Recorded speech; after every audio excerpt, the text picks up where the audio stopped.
Well, I hope you can hear me. I'm next to the motorway, the M6, and I'm on the little side roads which are no longer used. I'm going to photograph this tree.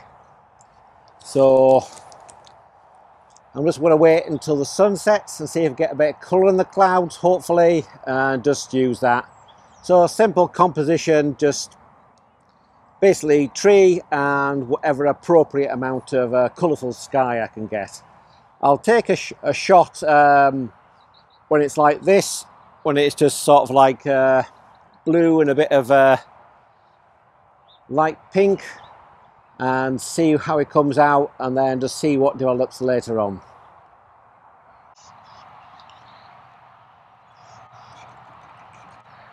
Yeah, what I tend to do is I tend to start wide and try and get a composition with a maximum amount of sky in, but also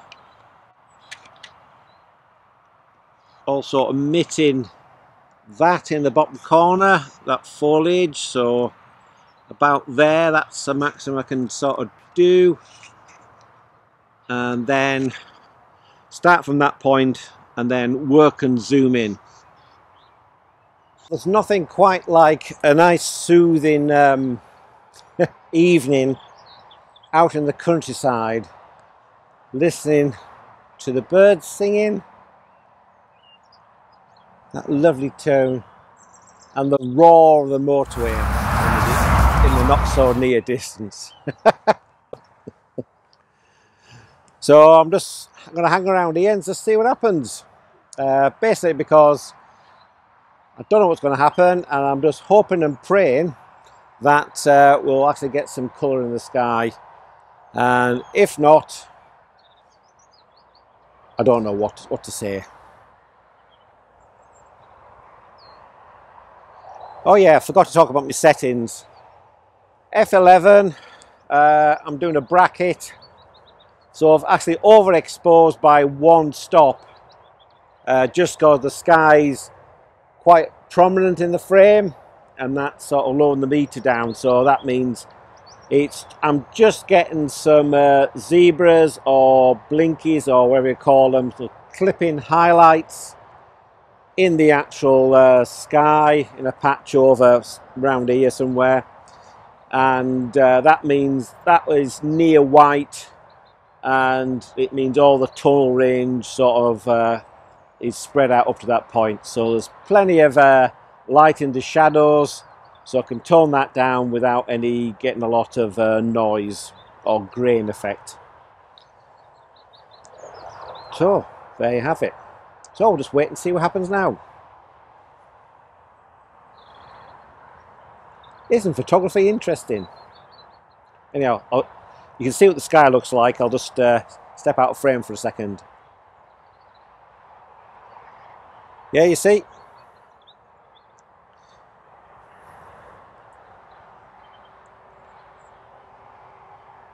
So blue, little bit of colour in the clouds, but whether it'll achieve anything, who knows?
In the rush to produce content for you, I've photographed this tree here, and what I've done, I've shot it wide open, but I've shot it on the curve of the tree,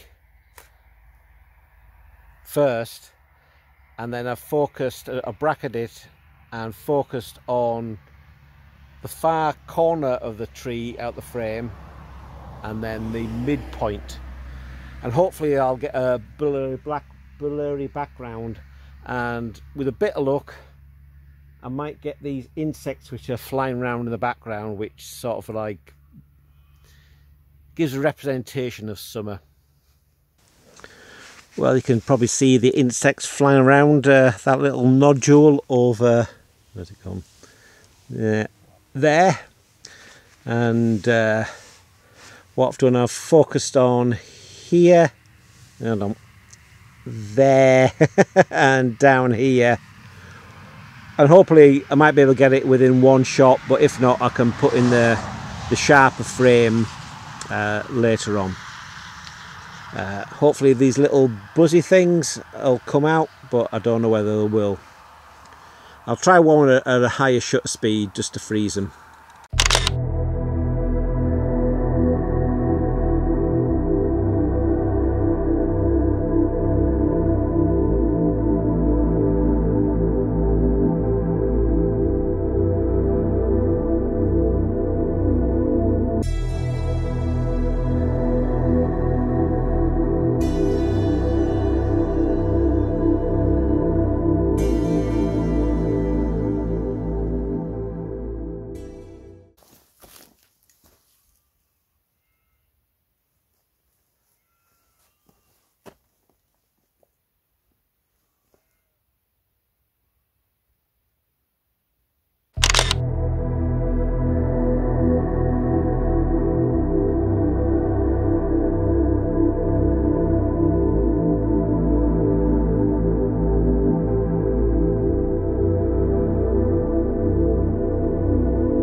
This is no way to run a YouTube channel.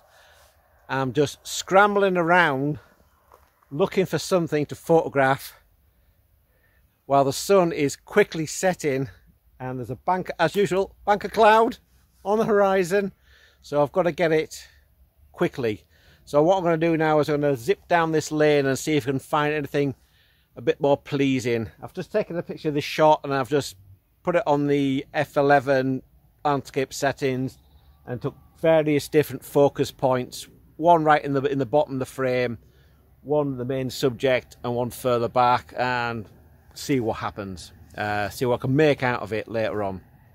So I've got to go and run down and go down this lane now. Right. Got bet it. Well, I've run out of these sexy trees to photograph.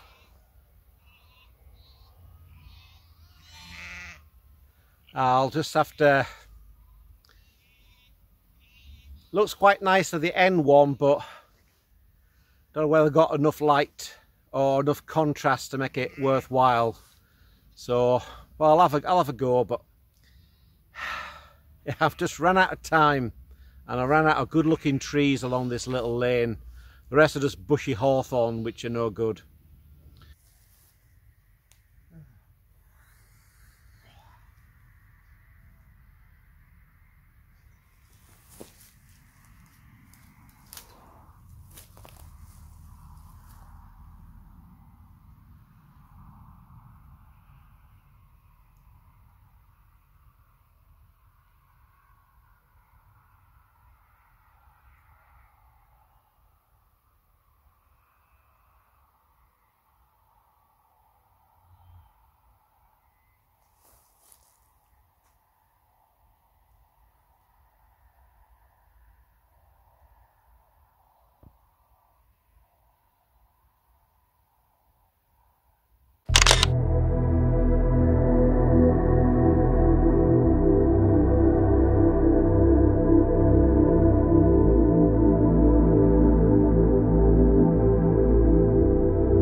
Well, that's badly composed.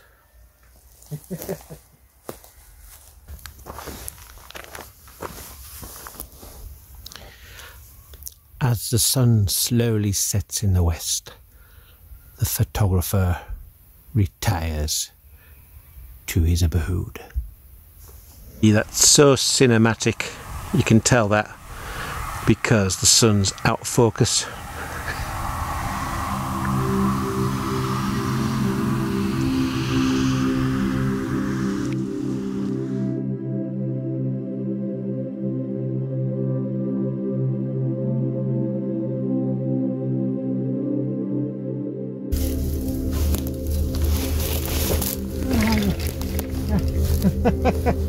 Good.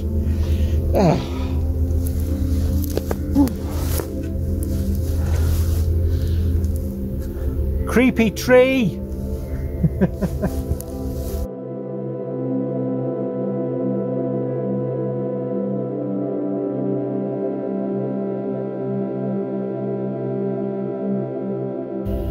Right, I've set this up. What can I say about it? I've just tried to isolate it so it's just a flat field, sky, maybe square crop, side light. I was hoping to get this with a sunset behind, but there's sheep in the field with young lambs, and I don't think it's advisable to annoy them. So I thought I'd just take it with this this soft side light from the afterglow of the sunset. So there should be a nice cool warm contrast. It's quite relatively warm light over there, and this side is relatively cool. So the reason I'm not close enough to you here is there's a big ditch down there. What, I'll show you. See? Oh. So I'll just leave it a few minutes and take a few more shots, and hopefully, you know, just to see what the contrast is going to be between the warm light and the cool light. And there's a certain point where it sort of like it balances out, but you never know when that's going to be, so you just got oh, fly, you just got to hang around and see what happens. I'll bring it over there and I'll shoot a time lapse of this so you can see the light change. Straight out of camera, this raw file has certain qualities. What do you think?